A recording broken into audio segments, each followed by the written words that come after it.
in a bright, busy village. His shop was small, but it was filled with jars of honey, sacks of flour, and the sweet smell of spices. Every morning he swept the floor and waited for his neighbors with a smile. He loved his little shop and took great care of everything inside. One sunny afternoon, a wealthy man named Mr. Eris rode into town. He wore a fine velvet coat and carried a heavy silk purse that clinked with the sound of many coins.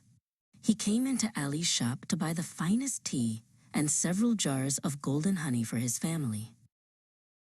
Mr. Eris was in a great hurry to get home before dark. He counted out some coins, placed them on the wooden counter, and rushed back to his horse. Ali waved goodbye from the doorway as the dust settled on the road, watching the man disappear into the distance. When Ali went back inside to tidy up, he looked at the coins left on the counter. His eyes grew wide with surprise. Mr. Eris had made a big mistake. Among the small copper and silver coins sat a large, shining gold coin that was worth more than everything else in the shop combined. Just then, his neighbor Leo walked into the shop. "Look at that," Leo whispered, pointing at the gold. "You could buy a new roof or a faster horse with that coin, Ali. Mr. Eris is so rich he won't even miss it. You should keep it for yourself." Ali looked at the gold coin, then he looked at his own hands. He thought about his shop and the people who lived in the village. "This coin does not belong to me," Ali said softly but firmly. "My shop is small, but my heart must be big.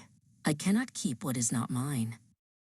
Ali closed his shop and ran all the way to the big house on the hill. He found Mr. Eris just as the sun was starting to set.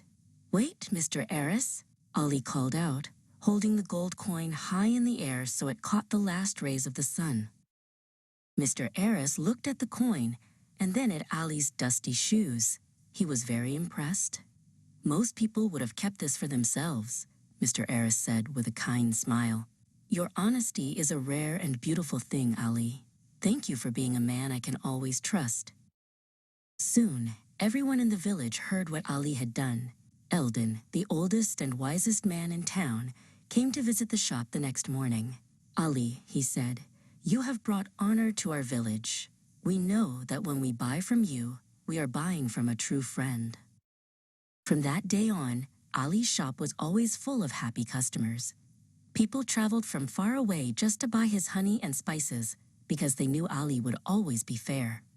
Ali learned that while gold is very shiny, a good name is the most valuable treasure of all.